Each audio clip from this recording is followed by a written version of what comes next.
Subject endocrinology paper first topic experimental method of hormone research synopsis introduction definition type of method first correlation method second castration and replacement third है कॉम्युलेशन method fourth है anti hormone method five है experimental method six है hormone replacement therapy seven है electrophysiological method उसके बाद है conclusion reference. Introduction experimental method of hormone research में हम एंडोक्राइनोलॉजी के अंतर्गत रिसर्च में आने वाली या एक्सपेरिमेंटल रिसर्च में आने वाले जितने भी मेथड है उसका स्टडी करते हैं और इसके मेथड मनी टाइप्स के होते हैं। उनके नाम यहाँ देखते हैं। Correlation method, castration and replacement, cumulation method, anti hormone method, experimental method, hormone replacement therapy, electrophysiological method. ठीक, सेकंड देखते हैं डेफिनेशन। एंडोक्राइनोलॉजी की वह स्टडी जिसके अंतर्गत हार्मोन और उसके कम या ज़्यादा होने पर बॉडी के बिहेवियर में होने वाले चेंजेस का स्टडी किया जाता है। Experimental method of hormone research के अंतर्गत आता है। ठीक, उसके बाद देखते हैं टाइप ऑफ मेथड। इसमें कई विधियाँ आती है जिसमें से मुख्यतः निम्न है। फर्स्ट है कोरिलेशन मेथड।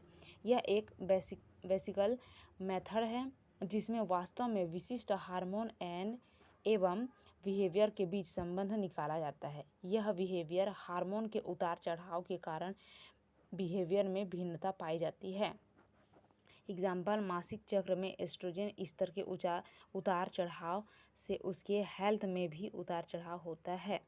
सेकेंड देखते हैं कॉस्ट्रेशन एंड रिप्लेसमेंट। कॉस्ट्रेशन के द्वारा हार्मोन के स्रोत को समाप्त कर दिया जाता है। यदि प्राणी का बिहेवियर हार्मोन आधारित होता है तब कॉस्ट्रेशन के कारण प्रतिदिन कम मात्रा में स्रावित होता है। यदि हार्मोन को रिप्लेस कर दिया जाता है तो बिहेवियर पुनः वापस आ जाता है। एग्जाम्पल देखते हैं। मादा बतखों में अंडाशय को निकालने के पश्चात मादा बतख कभी भी नर बतखों की ओर कोर्टशिप के लिए नहीं जाती है, लेकिन जब इसमें हार्मोन को इंजेक्ट किया जाता है तो ये बिहेवियर वापस आ जाता है। ठीक है, थर्ड देखते हैं कॉम्युलेशन मेथड। ब्रेन की अधिक विशिष्ट संरचनाओं के प्रभावित होने से हार्मोन प्राणियों के बिहेवियर को इफेक्ट करते हैं। इस सहसंबंध के अध्ययन के लिए ब्रेन भी इस स्ट्रक्चर पर आधारित होती है। फोर्थ देखते हैं एंटी हार्मोन मेथड। अनेक प्रकार के औषधियाँ प्राप्त हैं जो कि एंटी हार्मोन के रूप में कार्य करती है।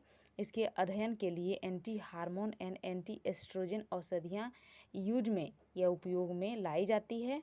जब कोई भी एंटी हार्मोन किसी भी प्राणी को दिया जाता है तब वह उस हार्मोन के कार्य को बंद कर देता है। इसी के साथ उस प्राणी में पहले जैसे बिहेवियर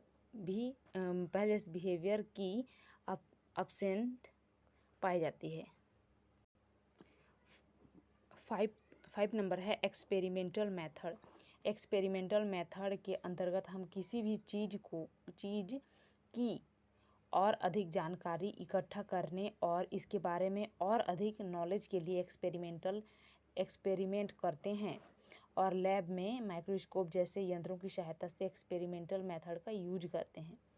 6 नंबर है hormone replacement therapy. Hormonal replacement therapy के अंतर्गत वुमेन के हार्मोनल प्रॉब्लम को ट्रैक करने के लिए हार्मोन रिप्लेसमेंट थेरेपी का यूज किया जाता है। ये मेनली 2 टाइप्स के होते हैं, short term and long term. ठीक है, शॉर्ट टर्म का यूज तब किया जाता है जब केवल सिम्टम्स होता है और लॉन्ग टर्म का यूज ट्रीटमेंट के लिए किया जाता है। इसका यूज मेनोपॉज के बाद इसका ट्रीटमेंट किया जाता है। ठीक, ये कुछ ही वुमेन को होता है और इन्हें HRT दिया जाता है। जैसे जो पोर मैच्योर हो गई है, गोनाइडल डिसजेनेसिस हो गया हो या सर्जरी मेनोपॉज हो गया हो, उनको यह थेरेपी दिया जाता है। 7 नंबर है इलेक्ट्रोफिजियोलॉजिकल मेथड। इलेक्ट्रोफिजियोलॉजी में सबसे इम्पोर्टेंट रोल न्यूरॉन्स का होता है, क्योंकि न्यूरॉन्स इलेक्ट्रिकली एक्साइटेबल होते हैं। वन न्यूरॉन दूसरे न्यूरॉन से दो तरह के इलेक्ट्रिकल सिग्नल से कम्युनिकेट करता है। फर्स्ट है ग्रेडेड पोटेंशियल, सेकंड है एक्शन पोटेंशियल। तो सबसे पहले देखते हैं ग्रेडेड पोटेंशियल। ये शॉर्ट डिस्टेंस कम्युनिकेशन के लिए यूज होता है बॉडी के अंदर, ठीक।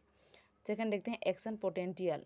इसमें लॉन्ग डिस्टेंस कम्युनिकेशन के लिए यूज किया जाता है। Example brain to head, brain to lung type communication इत्यादि। इसे नर्व इम्पल्स कहते हैं। ये प्लाज्मा मेम्ब्रेन पर डिपेंड होता है।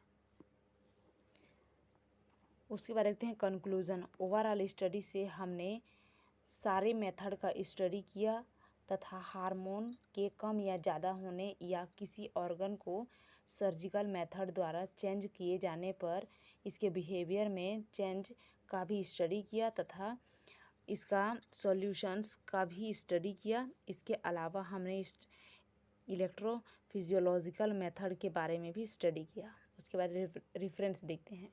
General and comparative endocrinology by E.J.W. Barrington, endocrinology by Hadley, endocrinology by Negi by net.